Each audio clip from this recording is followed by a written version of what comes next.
And I thought it'd be kind of cool to kind of take a quick moment here to also kind of evaluate, because I found this really cool photo about how what companies own what car companies, and as far as where kind of the umbrellas come into. Because we talk a lot about, like, Honda and Acura are within the same family, right? And then Toyota and Lexus are within the same family.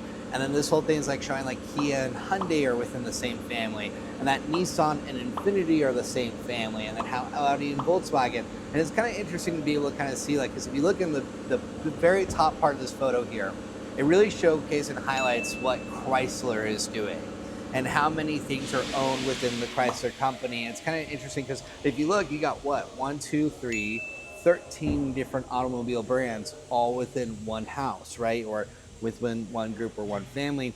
And the weird part is that when you look at that here, you're seeing Fiat, Alfa Romeo, Jeep, Ram, and then like the kind of the awkward one, right, is Maserati is in that group too. Or even if you go and look at the very bottom section of it here, where you got Volkswagen, and you got Audi, and you got Porsche, and then Lamborghini, and also you got Bentley. So it's kind of cool to be able to see kind of from the bigger picture. And then now imagine this too, in that same little photo here, about where Nissan goes. Can you imagine if Nissan moved over into Honda and how Honda would look? Or could you imagine if Nissan goes and joins Toyota? Then what happens into the Japanese car market brand too is it's going to be quite unique and quite interesting. And so anyway, just kind of an interesting world about when you kind of see these big car brands and there's these rumors and discussions about them coming together and or merging, or even think about like certain car brands and certain companies that have already announced they're going to be building these big plants in the United States so that way they have their own assembly cars. Kind of interesting to think about too.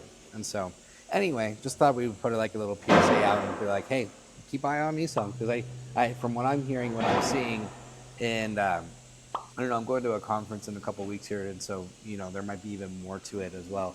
They're supposed to announce something with Nissan, but keep an eye out on Nissan. I think Nissan's about to do something very interesting in the car industry, and I think it's going to really shake things up about how we view Nissan, but also how Nissan is going to be viewed in probably 5, 10 years as well.